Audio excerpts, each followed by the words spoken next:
ぐちおのノマド旅チャンネルへようこそ。鈍行列車とバスだけの北海道旅第14話は根室市内観光。北方領土に一番近い都市、ここだけの見どころがたくさん、ご当地グルメも唯一無二。さあ今回はどんなノマド旅になったのか、それでは全貌をご覧ください。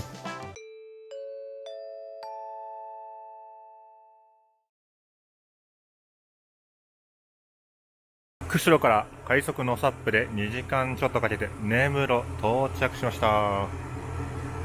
日本最東端有人の駅と書かれております。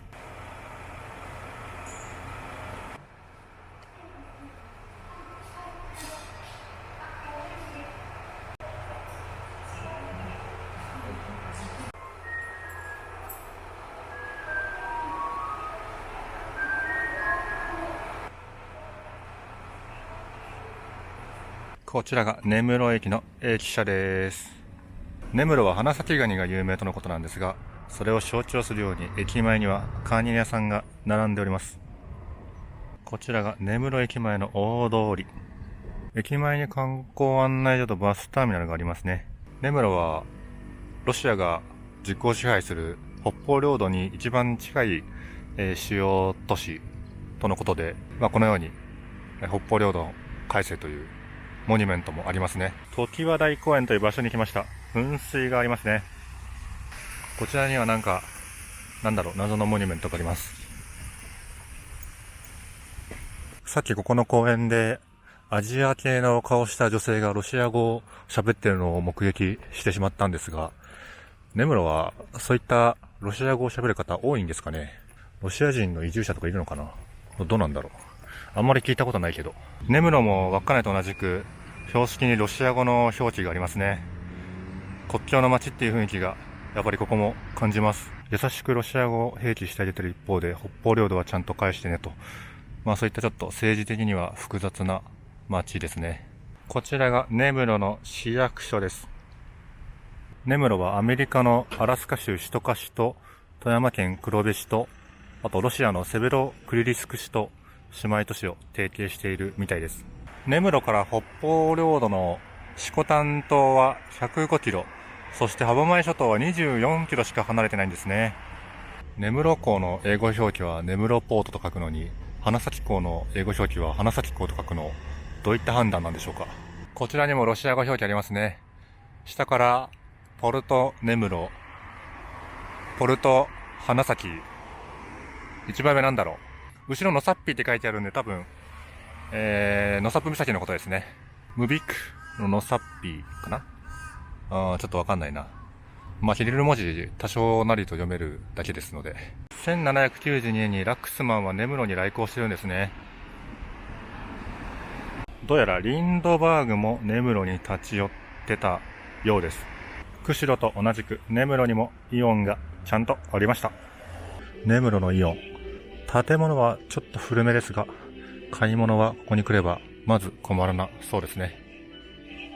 根室のイオン、鮮魚コーナーが特に面白いですね。北海道にしかいない魚がたくさんありますね。ホタテ割引入って3つで97円。安っ。こちらの広い土地は根室公園です。根室は結構公園の多い町ですね。池にはカモの親子がいますね。いやー、かなりのどかな公園ですね。根室公園からグッドボタンとチャンネル登録よろしくお願いいたします。根室公園の隣には海宝寺というお寺もありますね。結構立派そうなお寺です。こちらにも北方領土に関する看板があるんですが、択捉島と国後島って沖縄本島よりも大きいんですね。特に択捉島、沖縄の 2.5 倍ぐらいあるじゃないですか。めっちゃでかいな。知らなかった。でも確かに北海道のあのでかさでこのサイズだと相当島自体も大きいですね。なんだかんだで今日泊まる予定の宿のチェックインができる時間帯になってきたので、まだちょっとこれから見ようと思ってるところはあるんですけど、とりあえず一旦チェックインして荷物だけ置きましょうか。ちなみに現在歩いている根室港につながるこちらの大通りは花咲ロードと呼ばれているそうです。ゲストハウスチェックインして荷物置いてきました。いやー、身軽になった。最高。おそらく街で一番大きな根室郵便局。この道を歩くと根室港に出るみたいなんで、まっすぐ進みます。現在の気温17度。風もあって肌寒いですね。僕は寒いの割と強いんで、半袖短パンでも大丈夫なんですけど、寒いの苦手な方、根室に来る際はお気をつけください。8月でも普通に肌寒いです。こちらが根室港ですね。今日は霧が出てるので、海の向こうは全然見えないです。海鳥がたくさん防波堤に止まっております。こちらの立派な建物は、根室海上ファームが入る根室港湾合同庁舎ですね。海上保安庁の巡視船も停泊してますね。こちらの立派な鳥居の神社は琴平神社です。風鈴が涼しげでいいですね。ただ現在の気温17度なので、これ以上涼しくなっても仕方がない感は否めないですけど、本殿立派ですね。こちらの神社調べたところ、御朱印をいただける最東端の神社なんだそうです。いやー、立派な神社だ。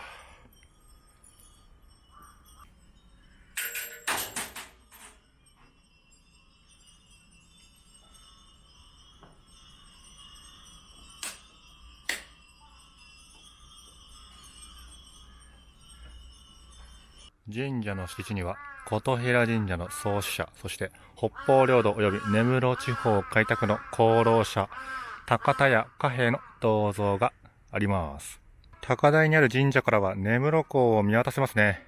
天気がいいと、斜里岳や宮神岳、小和神岳が見れるみたいですが、今日はご覧の通り、はい、霧で何も見えないですね。前方では海鳥、後方ではカラスが大合唱。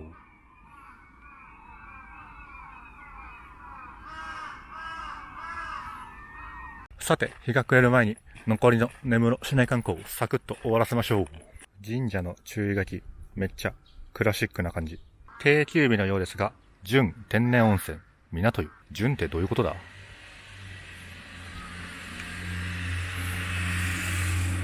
次の目的地、明治公園に到着しました。おお、こちらは根室の公園の中でもかなりだらっ広いですね。こういう公園を歩くの、やっぱりいいですね。公園内には野鳥観察車なるものがありました。こういった形で野鳥をこのように観察できるみたいですね。こういった鳥が見れるのでしょうか。そしてこちらが明治公園の目玉、3つ立ち並ぶサイロです。根室の中でも特にフォトジェニックな場所として知られているそうです。サイロの高さは15メートル。もともとこちらに国営の牧場があった名残なんだそう。サイロは国の登録有形文化財近代化産業遺産に登録されているそうです。こちらは根室市内にしかチェーン展開していない大栄というコンビニですね。焼き鳥弁当をコンビニの中で売っていることで有名なんだそうです。やばい、めっちゃお腹空いてきた。一応行こうとしてるところは次が最後なんで、さっさと行って、ご飯にしましょうか。結構歩いてきましたが、ついに到着しました。日本最東端の駅、東根室駅です。根室駅が日本最東端の有人駅。こちらが本物の日本最東端の駅ですね。無人駅となってます。根室駅の様子、こんな感じです。木製の短いプラットフォームしかありません。ホームには大きく日本最東端の駅との縦看板。周辺は一応住宅地になってるんですが、駅の利用客ってどれくらいいるんですかね。列車の本数かなり少ないので、一体どれほどの利用客がいるのか気になりますね。東根室駅から根室の街を一望できます。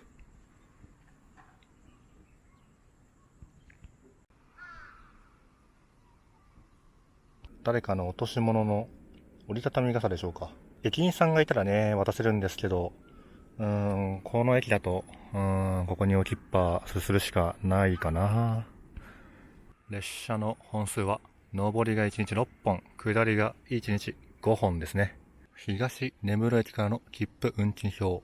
一応この地図にない駅の運賃に関しては根室駅にお尋ねくださいとのことで、電話番号も書かれております。駅のすぐそばには廃屋もありますね。こちらの駅名表と電柱、かなりレトロなんですが、一体何年前から存在するんでしょうかね。さて、観光を終えたので、ゲストハウスの方まで戻ってご飯にしましょう。根室の街中にも野生の鹿がいますね。今日はこちらの喫茶ドリアンで夕飯にします。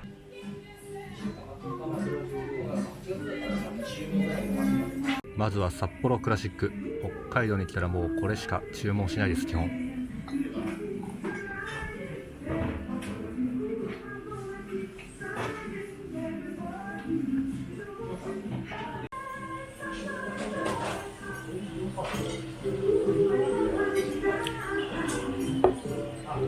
ここに来た目的は根室のご当地料理エスカロップ。バターライスに薄切りのポークカツレツを乗せたメニュー。根室周辺以外ではほとんど見かけないそうです。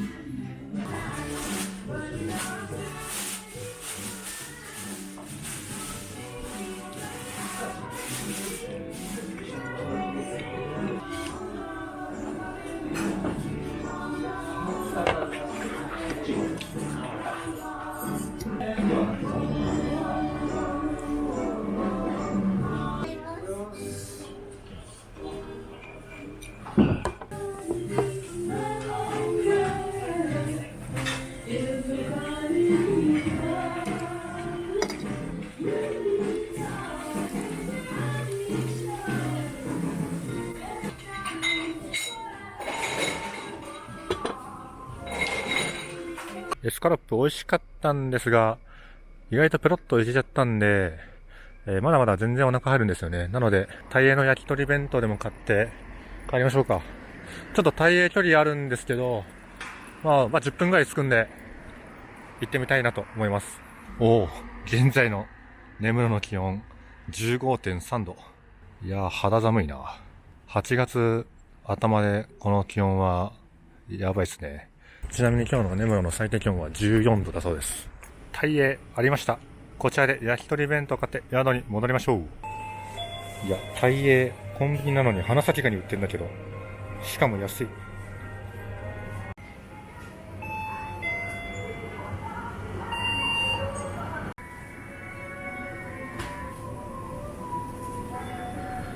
無事にエスカロップじゃないや、焼き鳥弁当購入できたんで、ゲストハウス戻ります。いや、それにしても肌寒いんで、さっさと帰りましょう。帰ってきました。今日の宿、ゲストハウス根室マンです。まずはゲストハウスの紹介。こちらは共有スペースの様子です。共用の洗面台、トイレはウォシュレット付き。こちらがシャワー。ゲストハウスなので湯船はありません。今回は2段ベッドの下に泊まりました。さて、ビールと焼き鳥弁当で晩酌にします。こちらがタイエーの焼き鳥弁当。かなり本格的ですね。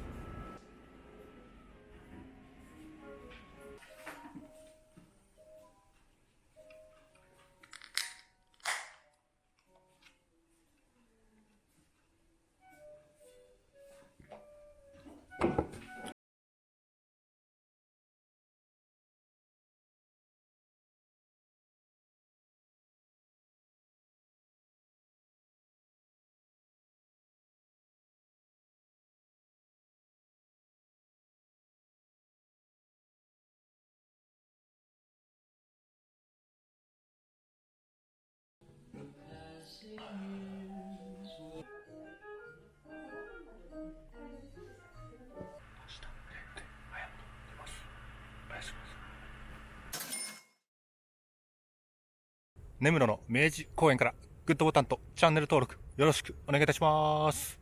それではまた次回の動画でお会いしましょう。バイバーイ。